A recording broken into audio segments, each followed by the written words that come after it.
யுக்தி. ஒருவன் பேப்பரில் ஒரு விளம்பரம் கொடுத்தான். எங்களிடம் 400 ரூபாய்க்கு வாழ்நாள் முழுவதும் உட்கார்ந்து கொண்டு சாப்பிடலாம் என்று ஒரு விளம்பரம். பலர் ஆசைப்பட்டு அந்த விலாசத்தை நோக்கி சென்றார்கள். அங்கே கூட்டம் அதிகமாகவே இருந்தது. ஒவ்வொருவராக உள்ளே சென்றார்கள். அங்கே ஒருவன் ஒரு நாற்காலியை, இதன் விலை 400 ரூபாய், இதில் நீங்கள் உட்கார்ந்து வாழ்நாள் முழுவதும் சாப்பிடலாம் என்று சொன்னான். அவன் உண்மையில் நாற்காலியை விற்பதற்காகத்தான் அந்த விளம்பரத்தை கொடுத்திருந்தான். வியாபார உக்தி என்பது இதுதான்.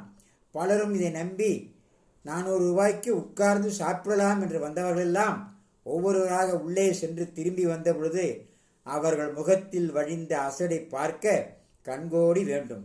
ஆகவே இது மாதிரியான விளம்பரங்கள் எல்லாம் நம்ப வேண்டாம். இதையெல்லாம் லைக் செய்யுங்கள். எல்லா புகழும் பெரியாண்டவனுக்கே. நன்றி.